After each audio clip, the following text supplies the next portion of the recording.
So I can't tell who all is on the call. Jaleesa, are you on with us? Hi, Jack. Yeah, you have from the team, everybody is on except for Charlie, and we have a couple participants that have already joined. Good. I've got Charlie. I just talked to Charlie. He's going to jump on momentarily. Okay.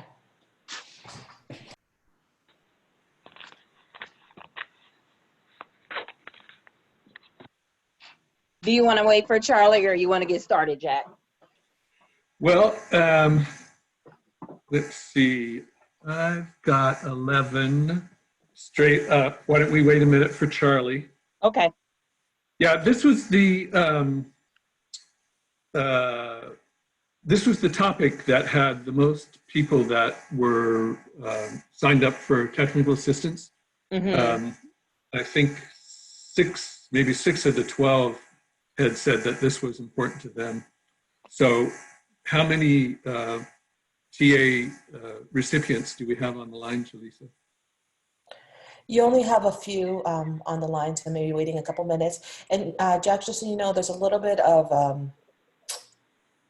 background noise coming in when you're talking. Huh. What can I do about that? Are you using a headset? I do have my earplugs in, yes. Can you pick up the headset? Because it sounds like metal, like a vibrating metal.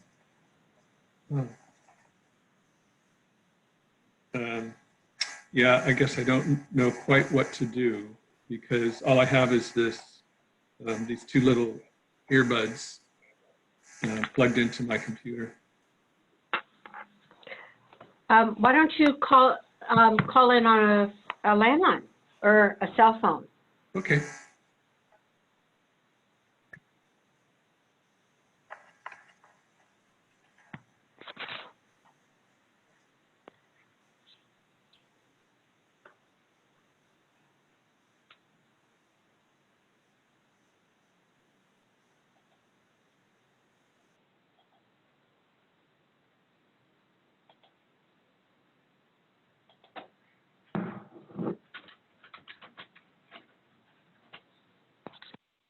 Welcome, everyone. It'll just be another minute.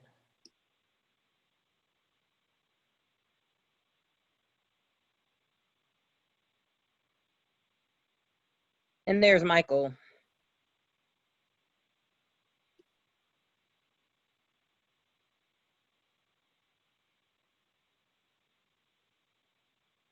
So Jaleesa, I can go ahead and just introduce BCT. Good afternoon, folks, and thank you for taking the time to join us in this Access for All training discussion. My name is Tanisha Washington. I am the Deputy Program Manager for BCT Partners on this training series that we are providing in conjunction with the Department of Treasury Cdfi fund. BCT is the prime contract holder, but we have the great fortune of having some really wonderful subject matter experts who are joining us today, including Jack Brummel, Charlie Hammerman, Danny Housley, and Susan Tackaw. Additionally, though he's not listed on the slide, we have Michael Swack on the line. So again, thank you for Treasury for this very important program and for you guys for joining us. Okay, and Jaleesa, did you have anything to add?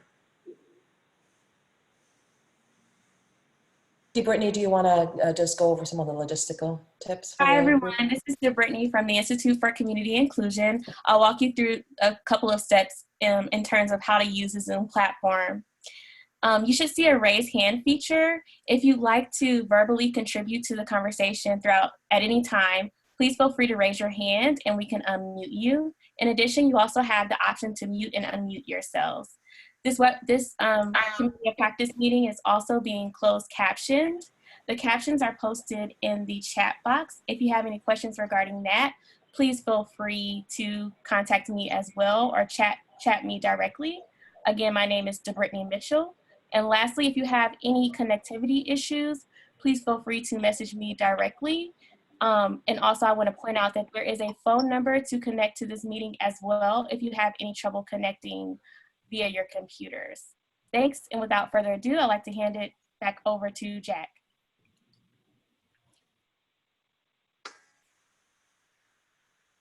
Hi, everybody. Thanks for joining us today. We're going to start with the first subtopic, which is the notion of considering increased flexibility in underwriting. And we're going to start with Danny. Danny, do you want to go ahead? Yes, good afternoon, unless you're Jack, and good morning. So yeah, when we look at one of the important things when you're including the disability community is that flexibility. So with us, that first point, that allowing for higher debt to income ratios, that is something that we take into account. And also taking into account that, you know, the debt to income ratio for an individual with a disability could be very high, and it could also fluctuate from month to month. You know, sometimes you may have extra prescriptions that you have to get or extra equipment that may need to be purchased within a month. So we take that into account. I know some places won't really even look at you if you have a debt to income ratio that's more than 50%, and a majority of our consumers for the Credit Able program here in Georgia do have that higher debt to income ratio. Also, when we're looking at an applicant, anything that's medical on their credit report is just automatically excluded. We don't hold any of that against them. And then we do things like our program here in Georgia, we have a deferment that a consumer can take advantage of. So that way, if you get approved, you're making payments, but then you hit a rough patch, maybe something flares up, or you have extra expenses one month, we have 3 months of deferment built in to prevent somebody from falling behind or having something negative reported to their credit because they had an incident. So that flexibility is what really allows us to work with and approve a lot of people. It's what allows people to get a majority of our loans are assistive technology loans. That's our primary focus here in Georgia, is making sure that we can get that assistive technology or those home modifications or vehicle modifications for people. So we've been able to serve many more people because of that flexibility in our underwriting. Oops. Sorry about that. So yeah. Okay. Thanks, Danny. And Charlie, you were going to talk about increased flexibility in housing. So yes, on the housing side, for anybody on the call that wants to understand how we approach it, the flexibility that we look at is multi-layered. One is on the standpoint of taking a look at the actual entity itself. So you may end up with some non-traditional entities that come as a borrower, whether it's families that are coming together, creating a new legal entity. It could be an LLC, or even try to start a new not-for-profit. So the borrowing entity itself, you may need to be patient and flexible with, and understanding and supportive with the groups that come to you, because they're trying something new. And if they're trying something new, that means they don't have track record. And if they would have had track record, they probably could have gotten conventional financing, especially since there's some form of collateral. As for the collateral itself, as Danny was just mentioning, loan to values. Now, the way we've looked at a lot of situations, especially with scattered site single family homes or one single family home, is to sort of look at a situation of saying, well, a normal conventional financing with a bank could be 60, 70, even 80% loan to value.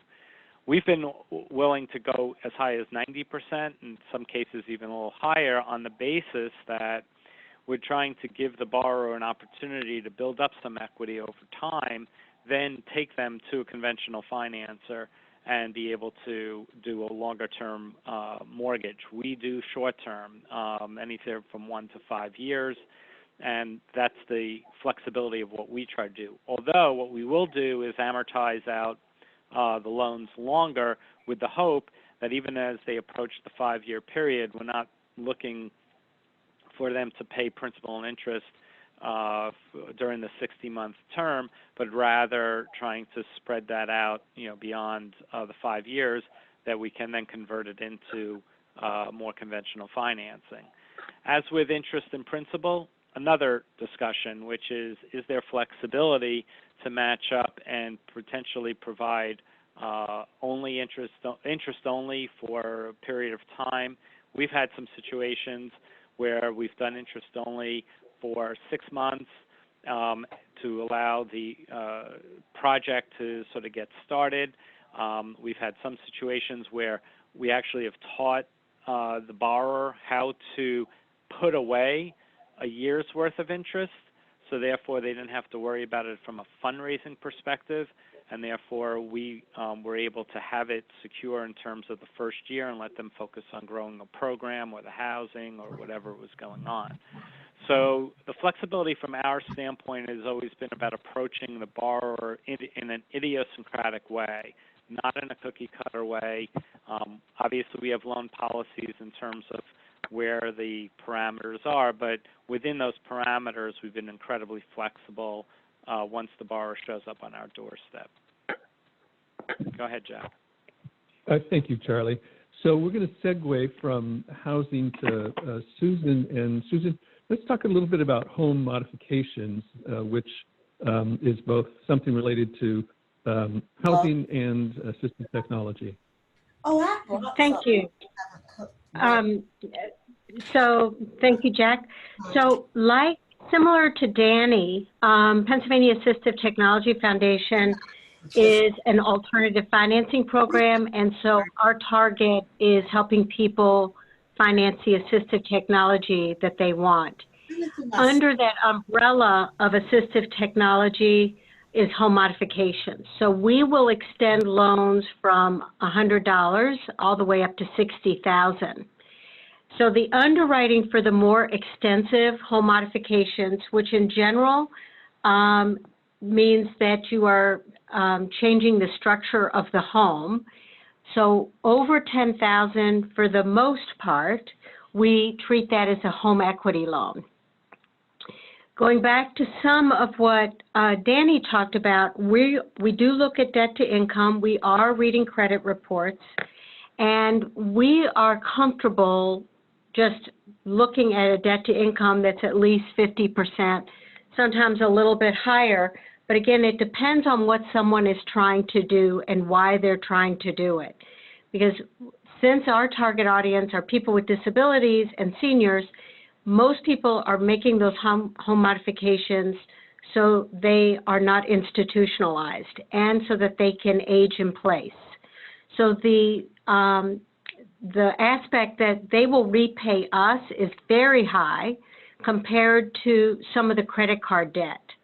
So that we've had these conversations so that every one of our applicants knows about other possible funding resources, and we can layer that financing or, help someone apply for one of the government grants. So what's there for our financing, people are, they've been vetted. We know what their story is. We know that we, like Danny, can tease out the medical debt. The one thing that is fairly, we're not that flexible about is we do not want someone late on their mortgage or their rent. Because the bottom line is we don't want someone to become homeless. So we can continue to move forward the process of helping someone obtain a loan for home modification as long as they're current on their rent and their mortgage, and they have been cleared from bankruptcy for 1 year. We will also, similarly to Danny, if you run into trouble, and that's certainly not something we expect when we're closing a loan, but our home equity loans will go out 10 years. If you run into trouble, say you've lost your job, or like, you know, look at what's happening now with the coronavirus, and say you're an hourly worker, we will make up to 3 months at a time rescue payment and tie that in at the end of your loan. So we'll issue a second promissory note.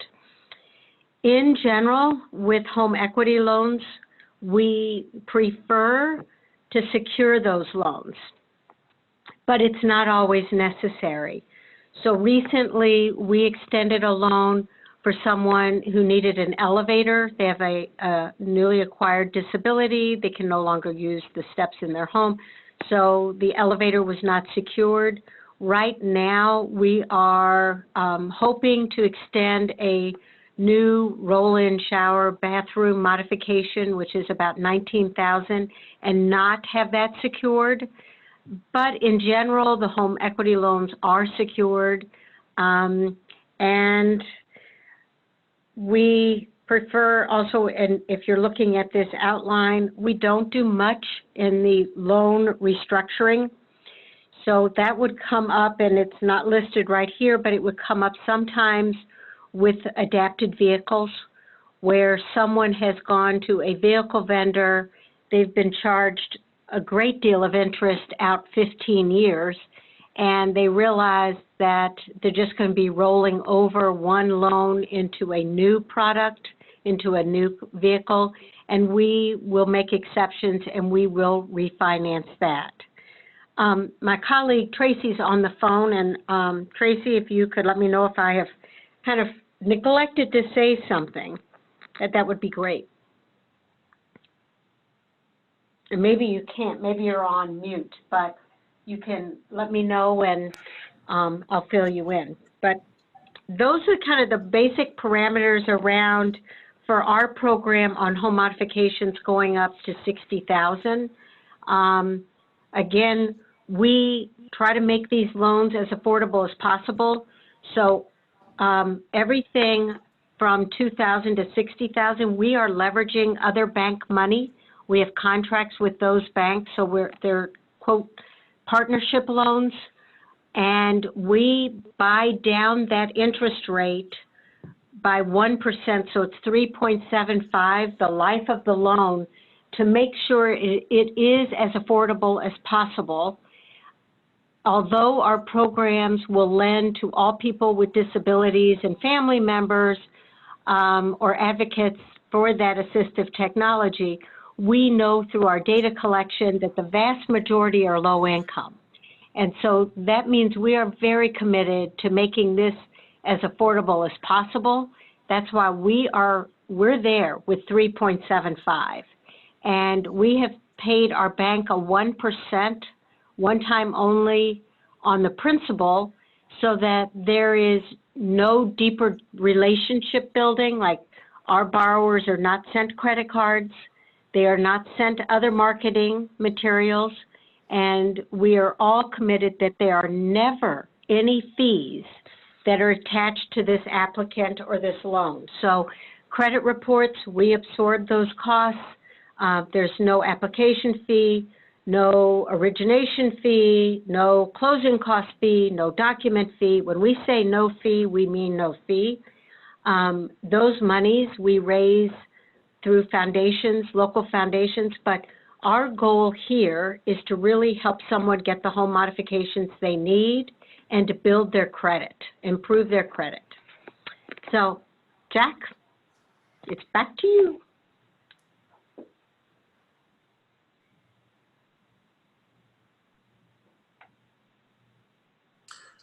While we're waiting on Jack to jump in, this is Danny. I wanted to just add a little something I did neglect to mention earlier. So our program here in Georgia, we do direct lending. So we don't partner with credit unions or banks currently, and that's why I didn't mention anything about rescue payments, because for the loans that we do right now, it's all done in-house.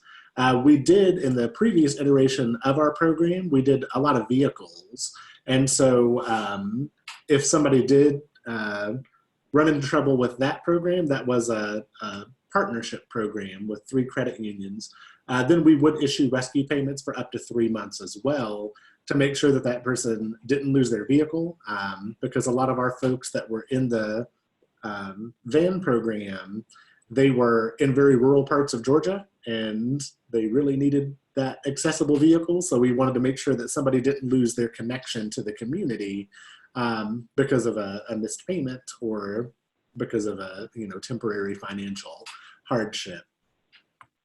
Okay. Thanks, Danny. Before we leave this topic, I want to just mention a couple of points around small business lending. So some of you may be doing small business loans. And when we turn to small business lending for people with disabilities, there's a couple of points. One is developing the relationship with benefit counselors. This is something that we have stressed in other conversations that we've had. It's particularly important if you're making loans or expecting contributions, equity from your small business borrower. It's particularly important to be cognizant of folks that may be receiving federal benefits and may have some limitations on the amount of money that they can have in savings. And this is where working with benefit counselors in your lending process can be of value. Further in business lending, sometimes with working with people with disabilities, one of the things that they really need is assistive technology. And so while it might not be considered part of a normal business loan, in instances where you've got a person with a disability that does need assistive technology, sort of broadening your consideration of what you will lend for will be important to the borrower with disability. So we ran a little bit over on this topic because it is the introductory subtopic and it's real important. I want to turn to any of the TA participants on the call, and let's see if we've got any questions.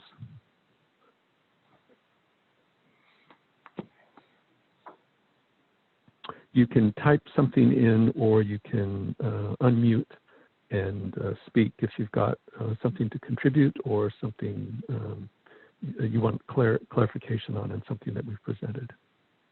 Thanks. And this is to Brittany, and also just as a verbal reminder, this session is being recorded. Thank you.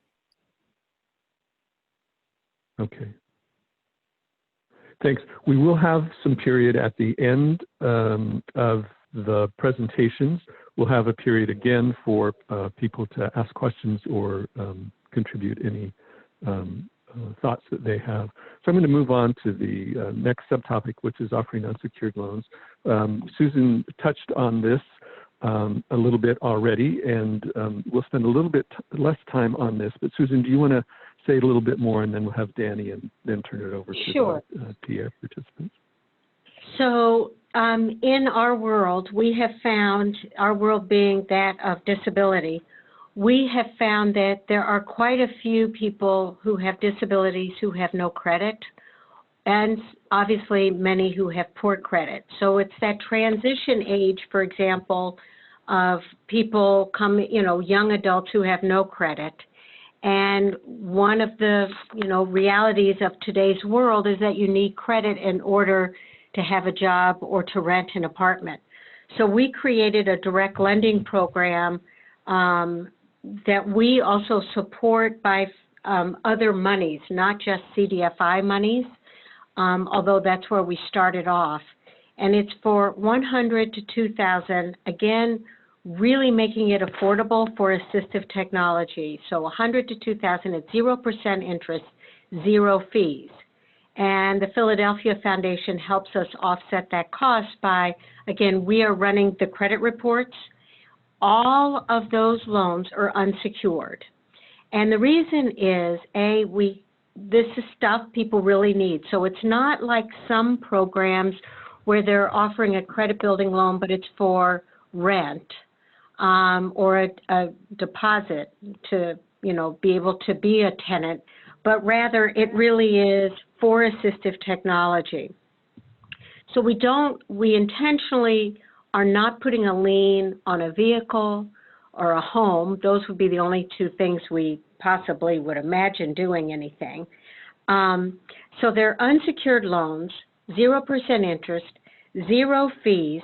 We run, since it's our money and we're going to be conservative, and a lot of these people have no credit, we work with CoreLogic Credco, and we run and receive all 3 credit reports of Experience, TransUnion, and Equifax.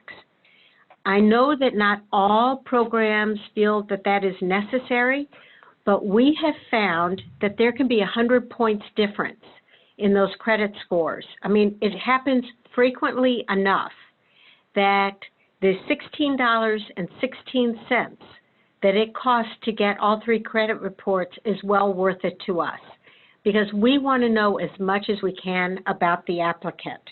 So again, we start off small and we only allow 1 loan at a time. So, and the maximum repayment term is 3 years. So you're able to build your credit during that time, because we're also reporting through the Credit Builders Alliance right back to those 3 credit bureaus. And you're able, you know, the loan is certainly better than putting it on a credit card, which for some people in our population, they're going to be getting those credit cards with 20 and 30% interest rates. We also work with people on helping them learn how to save and save wisely, so that whatever small loan they're getting from us, it's as affordable as possible. So we're talking about other funding resources. We're helping people understand the ABLE program and setting up an ABLE account through our treasurer's office. And we're doing one-on-one financial education, which we will talk about in a few minutes. But I think by the time we are able to package this loan, people are well on their way to being able to purchase the assistive technology they want. The other thing we do to safeguard, since there's so many people whose credit scores are not great in this loan product, is our check is made out to both the borrower and the vendor. If a vendor will not take a third-party check, such as Best Buy or Apple, then what we do is we send this check to the borrower, who gives it over, or to the company. We make it out to the company, but we send it to the borrower, and then we tell the borrower that we need that receipt, just so that we are closing the loop. If someone decides to change their mind, again, they're taking out a loan, they have to repay it. So, okay. Danny, I'm sure there's more I can say, but go ahead. Yeah, let's turn to Danny. Danny, anything more to offer about offering unsecured loans? Yeah, so in Georgia, all of our loans are unsecured.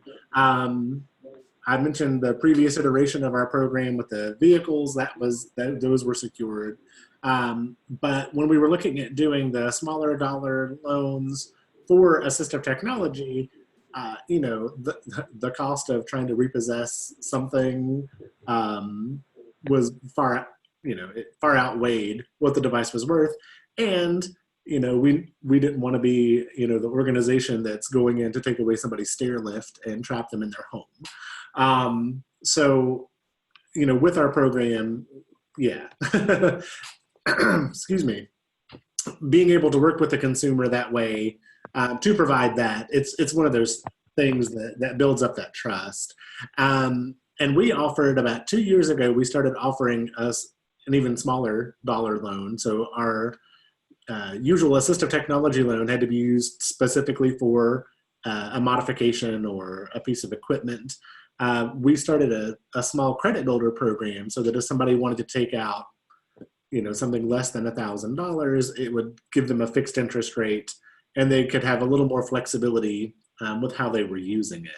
But a lot of folks that we've worked with, they've started out in that credit builder program, because they either had a credit score of 0 or they had credit that had become damaged due to acquiring a disability. So they would start with the Credit Builder program. We would cover things like budgeting. We did a lot of financial education with people in that program. So that way they would start off with that smaller dollar amount, and then as they were more comfortable, as they were more secure in their budget, they were able to move to the larger loan or to move to a traditional financial institution for something like that. Good. It shows a lot of flexibility in the programs that you both operate. I'm curious, Natalie, I think that you're on the call and you run a lending program for assistive technology in Oklahoma. Can you tell us, do you also offer unsecured loans? Yes, we do. All of our direct loans are unsecured. All of your direct loans are unsecured. Mm-hmm. And then you also make, you do loan guarantees as well then, Right, we do loan guarantees with our partner bank. And, depending on what the assistive technology is, those may or may not be secured. Okay. I'm just curious about other CDFIs on the call that have not been doing consumer lending. Does this cause anxiety or fear on your part? Is there anybody on the call that's been thinking about consumer lending but hasn't been doing it and would worry about this?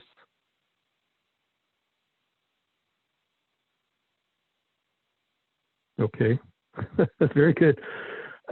Any other questions from our TA participants or comments? Okay, let's move on to the next subtopic. And here we're going to talk about how to mitigate the increased risk that might be found with making loans to people with disabilities, and how to mitigate it by building relationships with clients. And Charlie, you've got some thoughts on this. Yes, thanks, Jack. So again, it's the nature of our business. We don't do consumer loans and we don't do SBA lending. So my point being, we don't do a lot of volume. Our lending has been narrowed to the point where at any one point we'll have 20, maybe the max would be about 25 loans on the books at any one time. We have done two things internally, which everyone is free to adopt if it works for them, or if you have any questions, we could tell you offline how we do it. But we've done a weekly pipeline call with our staff, and as part of that pipeline call, we've now created an additional sheet to look at the portfolio that we do have, and we gave our lending team the job of checking in with them. The minimum is at least once a month.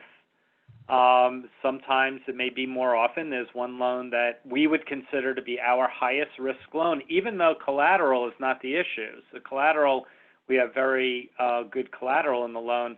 It's a large loan. It's over $3 million. It's a construction loan. And we actually created a weekly call with that borrower and made sure that their team and our team were on the phone once a week, even if there were no updates, just to maintain the conversation and keep it consistent.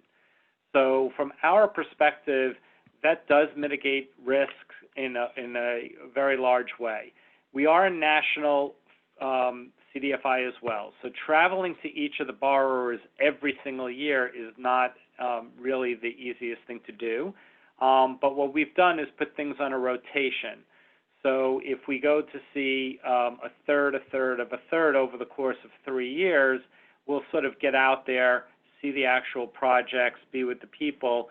But on a phone or conferencing like we're doing with this call, we definitely do something at least once a month.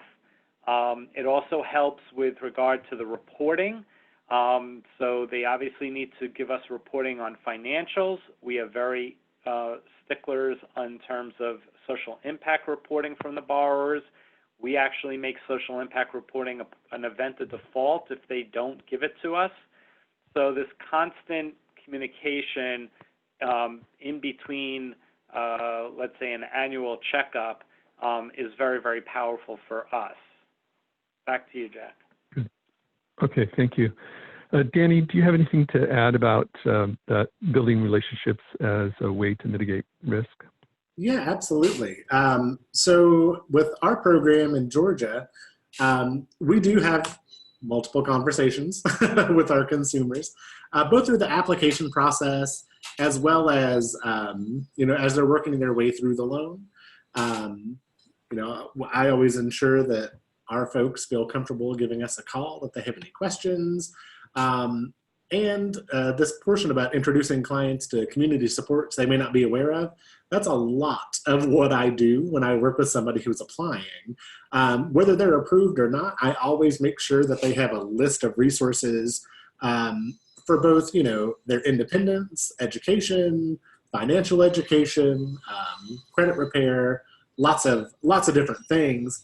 One of the things that kind of reinforce my relationship with our consumers here in Georgia is that aside from just providing them a list of resources and phone numbers and whatnot, they tend to see me in the community. In one of our previous calls, I reiterated how important it was just to show up, to be there, to be seen. And I'm going to reiterate that again. That's one of the things that helps us with mitigating a lot of risk, because our consumers see me at meetings. They see me in the community, at their local Center for Independent Living, or at events that are going on around the state. We do a lot of travel. And so having that connection, especially for folks that are in the more rural parts of Georgia, makes a huge difference. I've had a few folks that, we've had a little trouble with, and we thought we were going to have to write off. And then they ended up coming back and making good on those loans because they had met me and they had talked to me and they knew. I always drive home that, with our program here, it's, money that's being paid back goes right back out into the community. And if you default on something, you're depriving somebody else with a disability in the state of using our program. So that really helps. Again, with those connections, those conversations, those face-to-face, that it makes a big difference. Good. All right. Thanks, Danny. Susan, we're running a little over. Do you have anything to add here briefly? I do, and I wanted to reiterate the importance of communication. We have about 14 touch points before when we get someone's application to the kind of the end of that process. And we have several bankers on our board of directors who were really surprised by the 14 touch points, that they thought that was excessive. But what that has done is it brought in, and we've created a relationship. And that's how our program grows, and we can afford to take risks. So in terms of your own budgeting and figuring out your operational expenses, knowing that it is, if you're really getting into this population and helping people who have not had access to credit before, and it's not unique just to disability. I mean, I think it would be the same for if your target audience were new immigrants or something like that. It's developing the relationship, but that operational budget for underwriting has to be higher than if you were a traditional bank. Secondly, we do a couple of other things. One is, since we do have a combination of direct lending and partnership banks, with our partnership banks, we get a weekly delinquency rate, a report. So 1 day and more, which means there are people that we know, and I don't know why they run their lives this way, but they do. They're always 15 or 16 days late. We actually don't worry about them until all of a sudden they're 20 days late or 25 days late. That's outside of their pattern, and we can call them and find out what's going on and then revert back to some of our other practices where if someone lost a job or is in a hospital, we can give a rescue payment, because the last thing we want is someone to default, and we certainly, if it is a vehicle, we don't want that, that very important transportation mode to be lost. I think that we that it is important to continue, as Danny said, to go out into the community and let people know what it is that we do, because CDFIs are still not well known in our neck of the woods. They may be more familiar in other parts of the country, but we have relatively a lot of CDFIs in Pennsylvania that are for small business people. We have very few who are consumer lenders and very few who are facility lenders. So a lot of what we're trying to do is even build up the capacity for other CDFIs and other products so that they know that, look, our target audience is to give people a chance. So I think those are the important things, and in addition to all the other programs that Danny and I have talked about. Good. Susan, the 14 touch points that you referenced, is that, do you have a document that lists those? Well, we keep track internally of phone calls, emails, letters, and again, going back to something we talked about earlier, remember to always ask the format someone prefers. So I'm working with someone right now who's a teacher, and she actually prefers to have a phone call during her lunch break, or she'll call once her husband gets home, and so that may be at 7:30 at night, and we're okay with that. So we're keeping internal records because that absolutely affects our staffing and our staffing model and those expenses. Okay. But our default rate is really low. Yeah, yeah. And so this relationship building is really important in this field. I think that a lot of assistive technology lenders certainly feel that. Let's turn it over to our technical assistance recipient audience. Anybody have questions for us on these, or comments about your practices?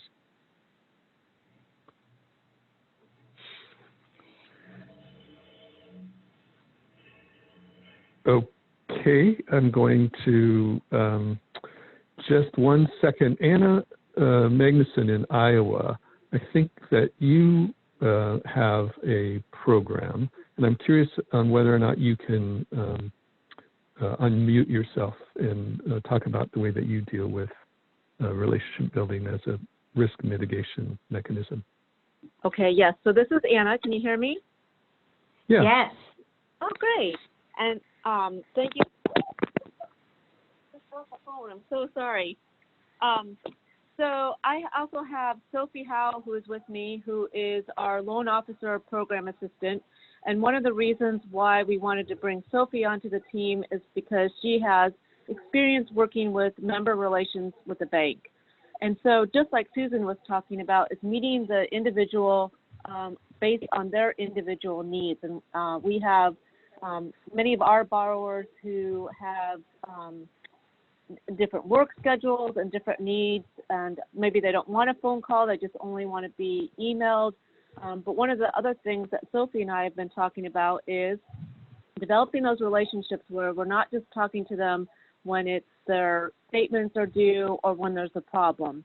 So Sophie and I have talked about sending them birthday cards, sending them an anniversary card of their loan, and reaching out and communicating with them so that when there is a problem, that they're more likely to answer the phone or answer our emails, because what we want them to know is that this is a relationship that's not just about the financial transaction, which is of course important, but also we're interested in their overall well-being. Great. Good. Thanks, Anna. Anybody else? Okay. Thanks. Let's move on to the concept of structuring financial capability services or financial education to meet the unique circumstances of people with disabilities. Susan and Danny, I know you both have thoughts on this. Susan, do you want to start? Right. Sure. We have two publications. The first one is we want to make sure people know about funding resources and services in Pennsylvania. So if you're a person with a disability and you need services in order to go to work or remain in your own home or be active in the community. So we put together a book around assistive technology, and we update it all the time, but of course we have it accessible and hard print and on the hard copy and on our website. And then secondly, and most importantly for, I think, the people we're serving, is we created our own financial education curriculum. And so it's called Sense and Sensibility, A Guide to Money Management. And you can download a copy that's accessible on our website. We also have hard copies. And we are redoing our website, studymoney.us, that will be ready in the fall. The purpose of having the financial education is that we acknowledge that everyone needs financial education and that it's pitiful in Pennsylvania, and I don't think we're alone, that you can graduate high school without a single course in personal finance. So here you are coming to us and you need to borrow something and you don't know what we're referring to as, if you're receiving supplemental security income, do you have other unearned income resources, or have you, are you working, and they've never heard of the work incentives or the ABLE program. So we have, having done this for a number of years, our program is 21 years old, we created this book, and we talk to everyone on a one-to-one basis and ongoing if needed, and we provide trainings so that what we are really trying to do is get people to be able to make decisions on a day-to-day and on a month-to-month basis so that they can better afford, know what they're entering into, know the language. We've learned that, for example, for some people, the word promissory note is a new term, and they're signing documents and didn't really even know that a promissory note meant they were repaying a loan. So that, there's all of that, but in the shortness of time, I would encourage people to go to our website, patf.us, and download our book. People can use it and make it their own. We have some very specific Pennsylvania resources, but they're similar across the country, so that if you're paying, if you're working, we want people to go to VITA sites to get their taxes done so you can get the refunds. And all of that helps, again, develop that relationship. And we're looking at making someone credit worthy. Okay, that was quick. Thanks, Susan. And I just point out that we, as part of this project, we plan on having a virtual resource bank. It will be accessible, I think, on a Cdfi fund, on the Cdfi Fund's website, and we'll, Susan, I think we'll make sure and we'll be posting a lot of material there. I think Susan will be posting, hopefully, your material here as well. And something that we've referenced earlier, the Your Money, Your Goals from the Consumer Financial Protection Bureau, that workbook, or that resource, does have a disability supplement, which is very valuable. If you're doing work around financial education for people with disabilities, that's a good resource as well. Danny, let's turn to you. In Georgia, you've got financial education. Do you want to tell us a little bit about that? I do, and I can be pretty brief with this. So with our financial education, we did create something specific for the disability community. We based ours off of the Money Smart curriculum. Yep. Oh, I thought I heard a question. So yeah, we based ours on the Money Smart curriculum, and so we did four presentations that were required for anybody going through the Credit Builder program.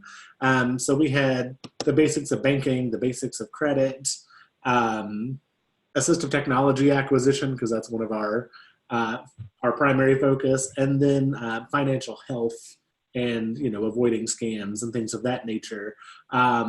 So we put those together. Those are available on the website for our nonprofit partner, the Center for Financial Independence and Innovation. So those can be downloaded. We put those on there so that people could review them afterwards. We do have some supplemental materials that we give out during the presentations.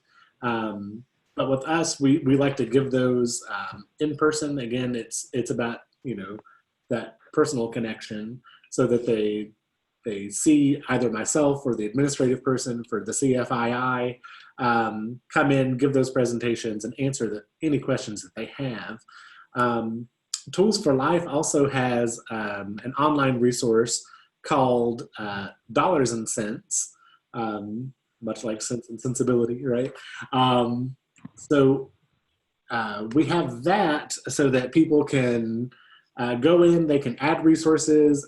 We try to keep it as kind of a living document so that individuals can edit things if something changes. If they see a resource that they think people would benefit from, they can add it. But we have a lot of state resources and national resources that are on there. And that can be found at the Tools for Life website, and I'll put that in the chat box as well. So that's our financial education in a nutshell. I know we're over a few on some other areas, so that's all I'll contribute for that part. Okay, thank you. So just to emphasize, the reason that this is important if you're adapting your products and services to meet the needs of people with disabilities is that you will want to look at these other resources to make sure that if you have current financial education or financial capability services, you adapt them as you begin to serve people with disabilities. So I know, I want to turn this over to our audience, and I know that one of the lending programs in the nation is Anna Magnuson's in Iowa, and the Northwest Access Fund has a financial capability services program that we think is pretty good. But Anna, I think yours is like the Cadillac in the nation. Do you want to tell us a little bit about your program? So you're talking about our financial empowerment program? Yeah. Well, that's very kind of you to say it's a Cadillac. We're getting it there. I would say it's probably a Subaru right now. But we'll be piloting these in March. And this is much because of the feedback and the information that we received from you, Jack, at the Cdfi training in LA, and Susan. So we are going to link our financial empowerment program to our loan program. We were using a combination of the Sense and Sensibility curriculum, Money Smart, and also United Ways program, which is the Women United program locally here in Story County. So, and it'll be very customized based on what the individual needs as we do an assessment with them to figure out what is it exactly that they need to learn. So the one example that I gave quickly is that a CFO has had a spinal cord injury. She probably doesn't need to know what is a spending plan. But like Susan was saying, she probably will need to know how to navigate through the ABLE account or any kind of disability benefit. Good. Thanks, Anna.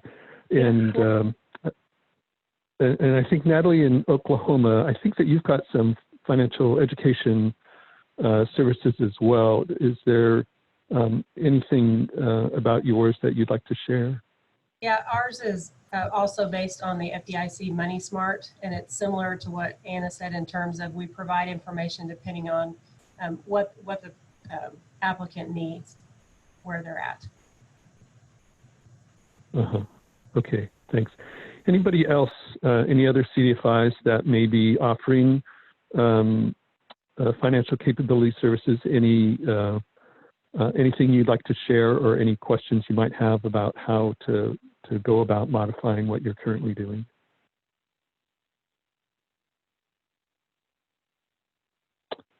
If not, okay, we'll move on. The next subject is making sure that all the information you've got is accessible. And Danny, do you want to kick us off on that? I do. So with this, accessibility is key when you are reaching out to the disability community.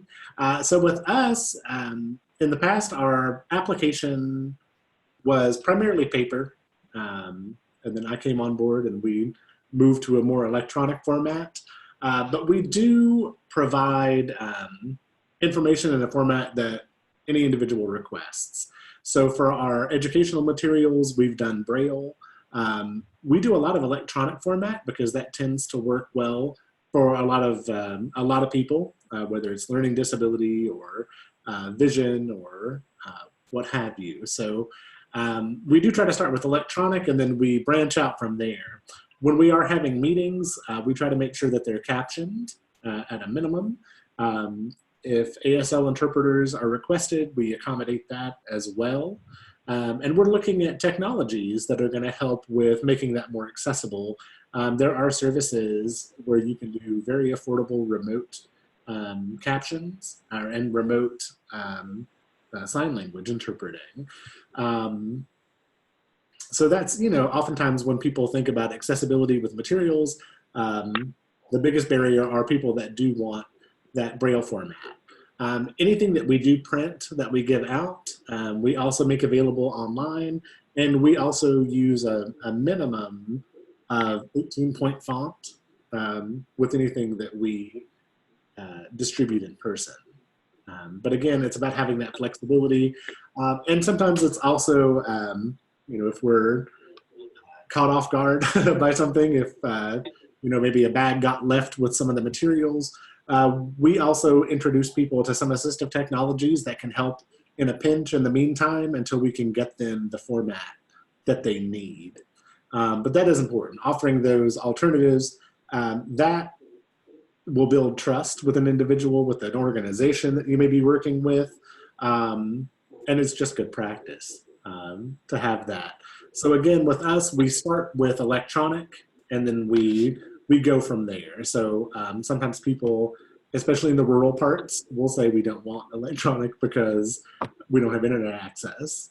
So then we'll do a thumb drive or we'll do whatever's gonna help that person get the information that they need. So we try to remain flexible with it.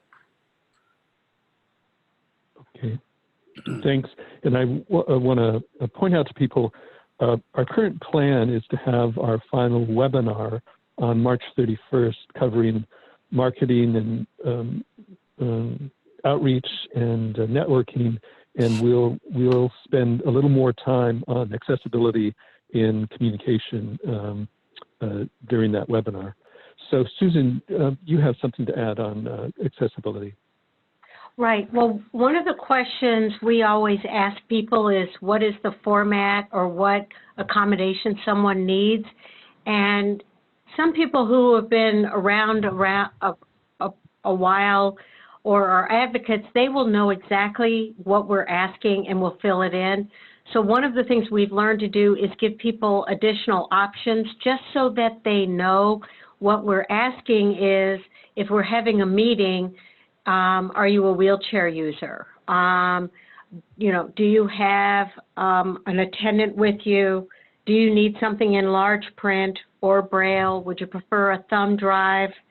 Things like that. Because often if you ask, do you need it, people won't know kind of what you're talking about unless they're already kind of immersed in the disability field. We also assume with any larger meeting just to go ahead and we bring or arrange to have there someone who is a certified American Sign Language interpreter as well as CART services. And as Danny said, there's also some assistive technology. So we will also, if we're working with someone, we'll ask, do you have a caption call telephone, for example, so that whatever we're saying, if this is what someone wants, they can have it kind of real-time captioning on their phone. Otherwise, there are other services like relay services where we can speak and then it's captioned for the other person on the other end of the phone. So I think it is going back to what we've said is to assume that many people will need communication in a different way than the way I need it, for example, and just to make sure that we always ask, and to take time so that the interpreter can also, fully describe what's going on. But if the recipient has a question, you're allowing that person to have time to ask a question back to you. So I think that's also important. And then, as we said, and what Jack just mentioned, we make sure that all of our materials are accessible, that whatever we put up on our website is accessible, that it's 508 compliant, which means a screen reader can read it. So we'll talk about that at other points. We are, just coincidentally, we have people who are interested in large print. We're converting our Sense and Sensibility book, which is like 90 pages, and it's going to be about 250 pages in large print. We have fewer requests for Braille than we used to have. So it's just kind of interesting on that trend, and maybe it's because there's other communication modalities that are preferred, but we always have our application in Braille and in large print. Similarly to Danny, we have a lot of stuff online. We point people to our website because we've ensured that our website is fully accessible. And this is Danny. I wanted to throw in one more point about the Braille access. If you start with a good accessible electronic version, many people are now using portable Bluetooth Braille displays that connect to their mobile devices. So that way, instead of having something printed in Braille, they can carry that around in their pocket or their bag. So it's a way of having Braille access without having to have it physically printed.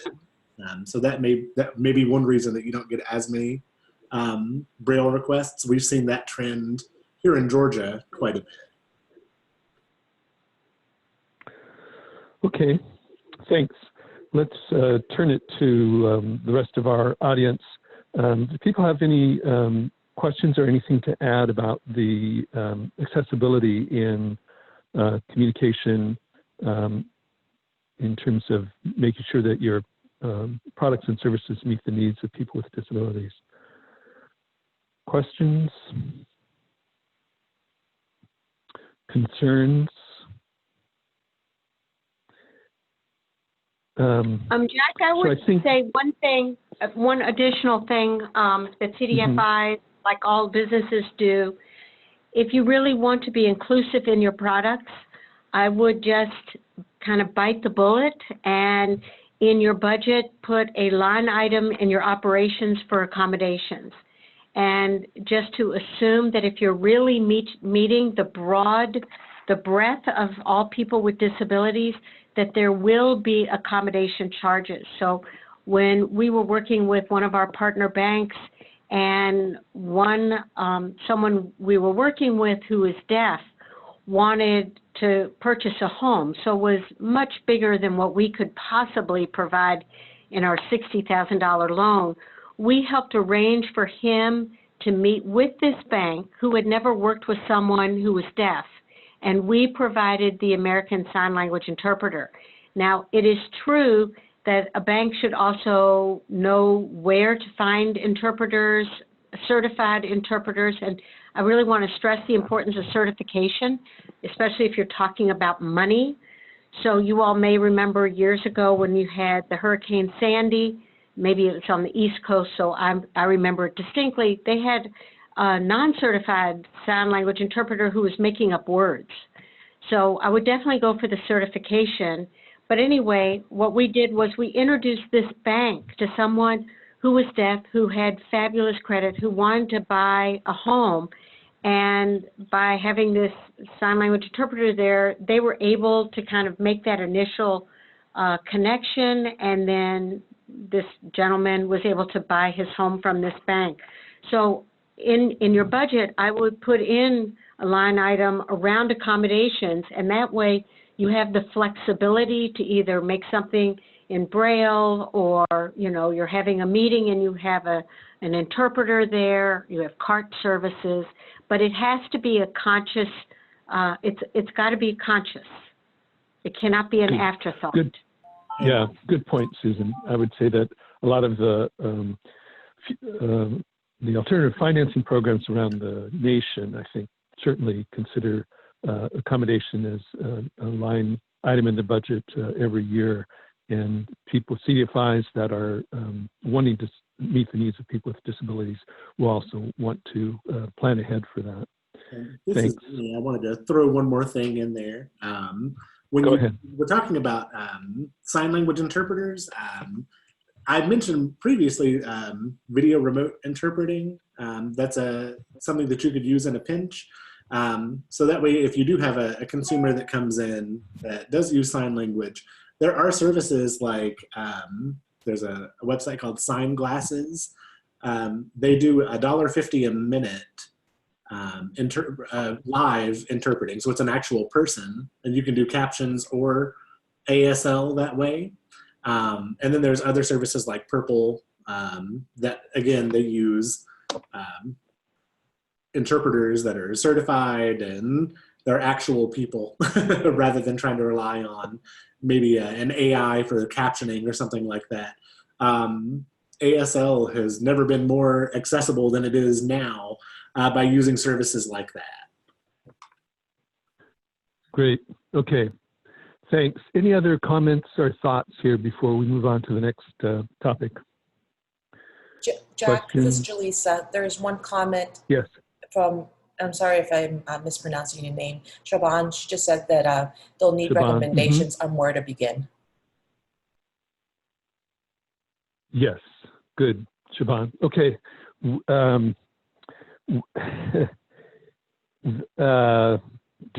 Danny or Susan, do you want to take a stab at that at this point? I think I know, Susan, you are working with Shaban. Right, but I think the easiest, right? Yes, but I think there are two things that I would say, and Danny, I'd be interested also in your feedback. One thing, it depends on what you want to do and how you want to funnel information. So we are funneling all of our information to our website. So the first thing we want to do is make sure that our website and all of our attachments are fully accessible. So going to a web developer who knows like what are the WCAG standards are, and making sure that everything is accessible and that all of your PDFs are accessible. And Appligent, and I can tell you these companies, Appligent just happens to be who we use at $30 a page, will convert all of your Word documents and PowerPoints, well, your PowerPoint, your PDFs into an accessible document. So that would be the very first thing I would do, is thinking about where you want to point people and then making sure that that is fully accessible. And I'm sharing a link right now for folks that don't know where to begin with getting accessible materials, or if you do need something like live captions. This is the Center for Inclusive Design and Innovation. They're housed at Georgia Tech. It's actually where the Tools for Life program is housed, but they do provide services for electronic text remediation, live captions, adding audio description to videos, Braille production, all kinds of good stuff. And I'll put that link up there. We'll be talking about them a little bit in the webinar on accessible materials and marketing. But that is a resource that you can reach out to. They can also look at things like websites and apps to make sure that they're meeting the standards for accessibility as well. So that's one place to definitely explore if you do need more of that assistance with getting those things produced. Getting a start. Okay, thanks, Danny. Thanks, Susan. Let's move on to the final topic, including people with disabilities on your Cdfi board or creating advisory committees to help think through adaptations or new products that may be needed. Charlie, you want to kick us off on this? Yes, thanks, Jack. So from this topic, this is something we've been around. This is our 13th year of operation, and when we started, we right off the bat created a board. And the way we did our board and committees is we divided it into thirds. We have a 13-person board, and including myself, we have 12 independent members, so we divided it a third, a third, a third. A third would be Cdfi expertise. A third would be people with disabilities or we're having a family member with a disability. And a third were business people or, just general people who were able to help us run the Cdfi. And what would happen over the course of the last 13 years is if somebody were to drop out in one category, you'd replace them in that category. So it never got overweighted one way or the other. Nevertheless, there were clearly people who check boxes in one or two of the different categories. We also made sure that for our key and most important committees, loan committee and finance committee, that people with disabilities were recognized and included in participating on those committees as well. As for candidates, or where do you find people with disabilities, or as I said, people who have family members with disabilities, that's a function of what we do all the time as well, which is we are always talking to people, keeping a list of prospective board members. So when the time arises, then that you have already established a relationship and you encourage them to get involved. There's a lot of debate as to whether board of advisors are useful or not. We do not use a board of advisors. We're a very small organization, and therefore maintaining and managing a board of advisors is very cumbersome, but that is not off the charts impossible to do. It's an added work if you're running a Cdfi. But from that standpoint, we've been able, because of that and why this is important, if you're going to go into this market, and more importantly, if you're going to apply for any of the funds from the Cdfi fund, just some technical aspects to this. They are going to ask about your board's accountability, that's the phrase they use, towards your target market. So even though if your target market generally is geographic or, in a different term that it doesn't have to focus on disabilities, if you're going to apply for any money regarding the disability awards, then you're going to have to discuss your board's connection to that work. So that's the way we've approached it. Obviously, if anyone has any questions, you'll let me know and give it back to Jack. Okay, thanks. Danny.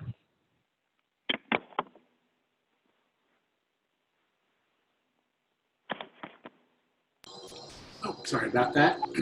So yeah, with the board of directors for the Center for Financial Independence and Innovation, they followed the structure of a lot of groups that work with the disability community, in that 51% of that board have to be people with disabilities. This is the same for the Advisory Council for Tools for Life, the Assistive Technology Act program that we work together for the Accreditable program in Georgia. So that is one thing that sets us apart from some lenders, is that we make sure that we do have people that can provide feedback. That also helps to strengthen our connections with the community and to provide other avenues to pursue for funding and for other ways of developing the organization.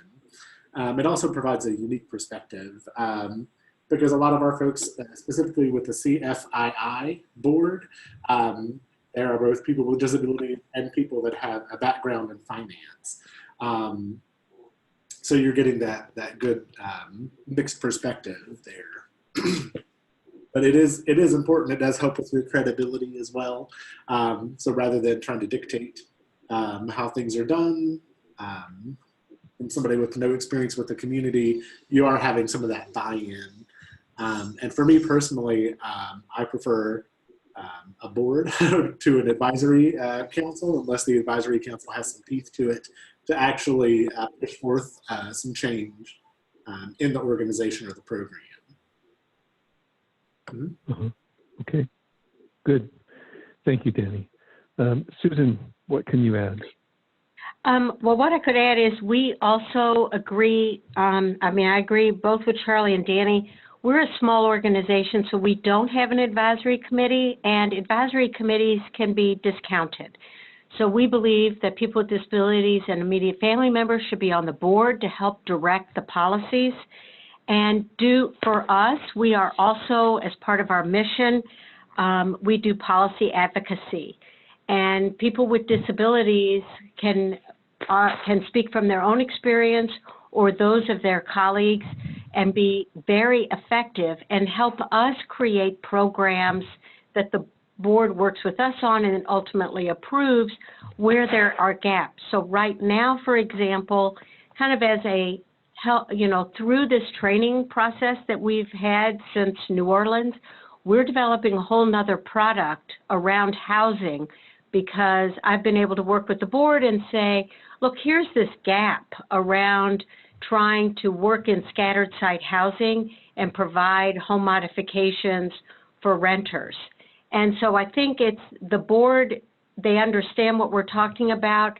You're going to create more flexibility in the underwriting and in the policies and procedures that clearly the board approves, that we're also undergoing an OCC-like audit right now, and they ask very clearly how connected is our board with what, how we are carrying out our loan products.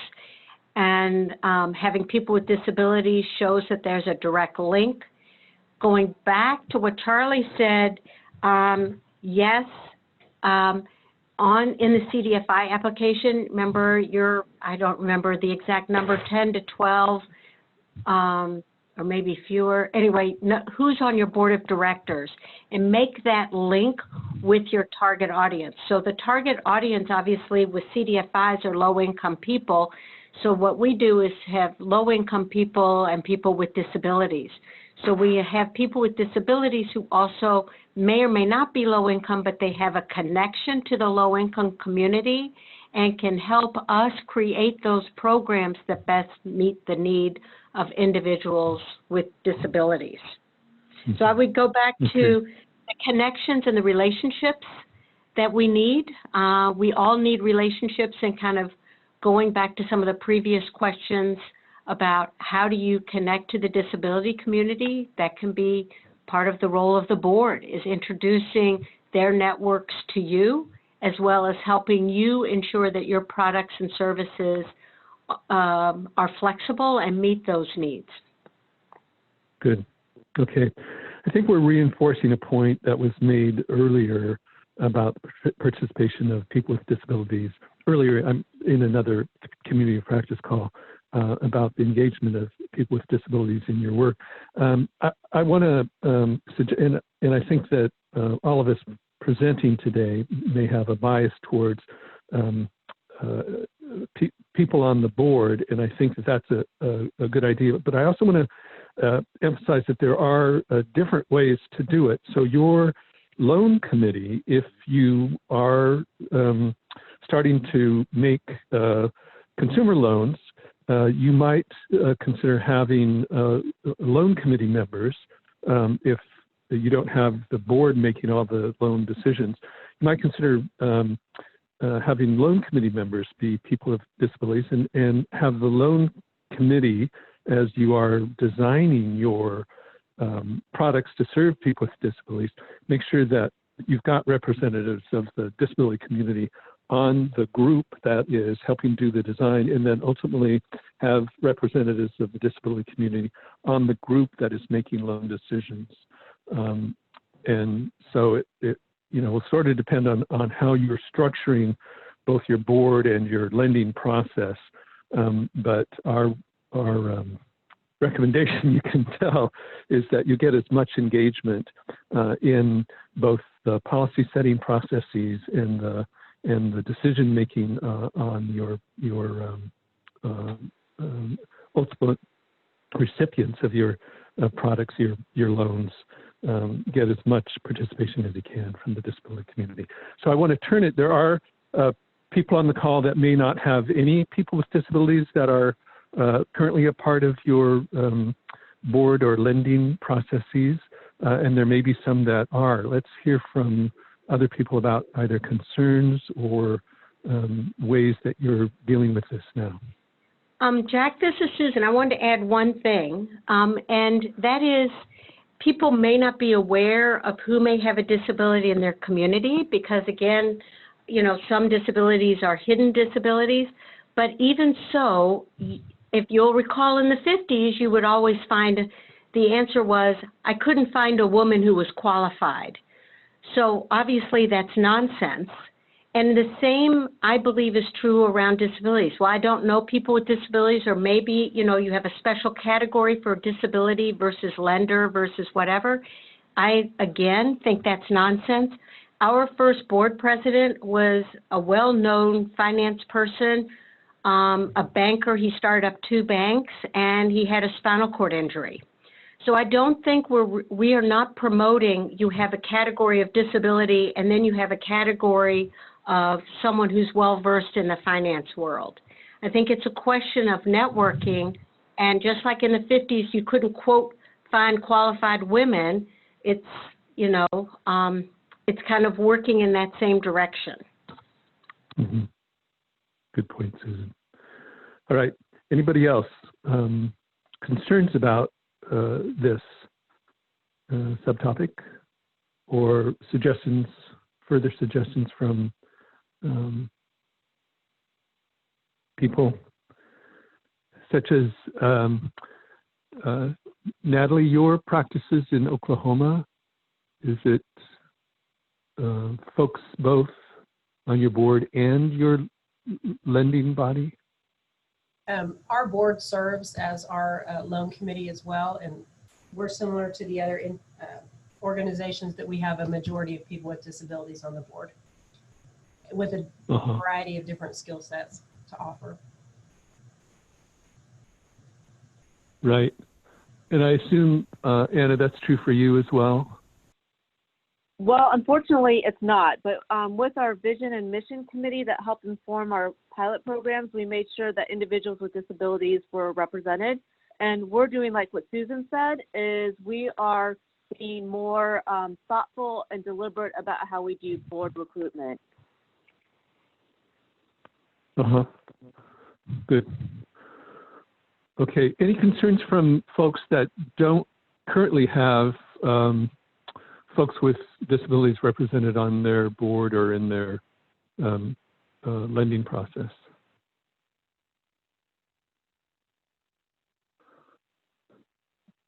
Okay, so let's Jack, turn I to... had a question I noticed there's a couple other people on here that I know and another Philadelphia-based.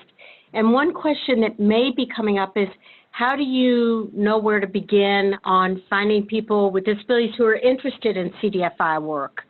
And I know that the Federal Reserve has many regional offices. One of them is here.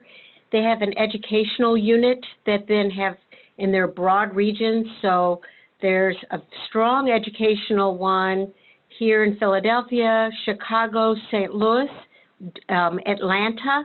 And if people contact the Federal Reserve and look at their educational unit and say, you know, what's going on in the disability world, they are all very in tune to the disability world and disability lending, and they could probably be a nice, good first stop as to an organization people could reach out to and say, you know, we're kind of interested in moving into the disability space. Do you know where I could begin on that process? Yeah, good.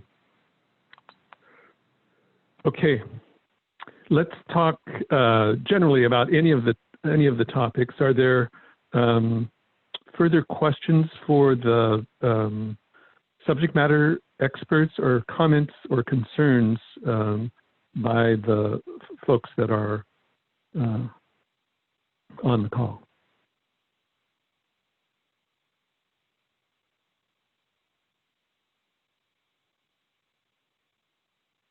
All right, so subject matter experts, anything else that we didn't quite have time to address as we were going through the topic is adapting our current products and services to meet the needs of people with disabilities. Anything there that any of the subject matter experts want to elaborate on? Siobhan, this is Susan. Is there something else that, since you've got like 4 or 5 of us on the phone, is there something else you were thinking of that, or a question you had?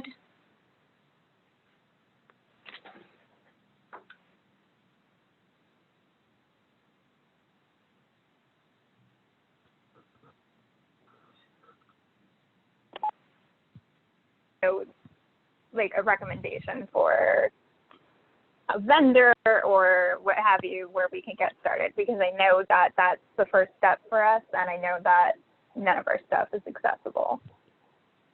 Oh, your first phrase broke out. The vendor, like for a website, or vendor, what kind of vendor?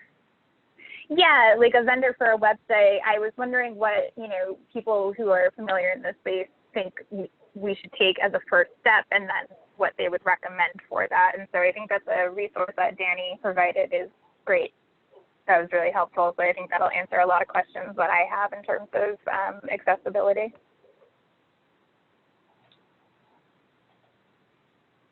Okay, good. Thank you.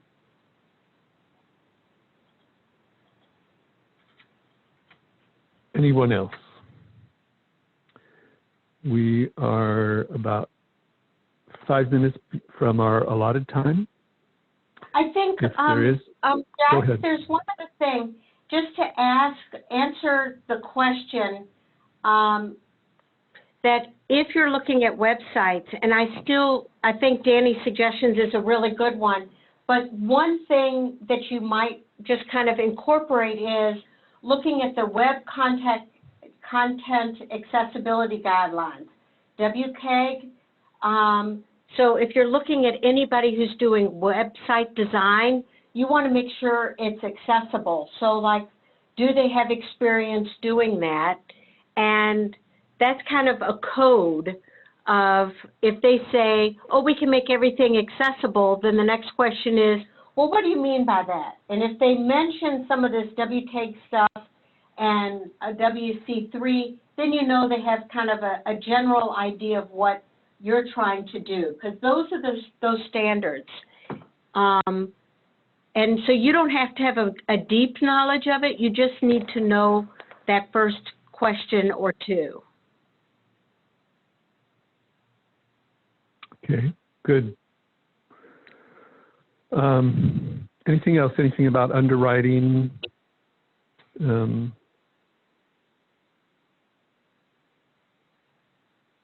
All right.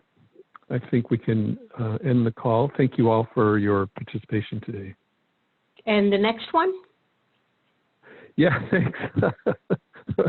The next call, the next community practice call is going to be next Tuesday, and that's March 17th, and it will be on fundraising.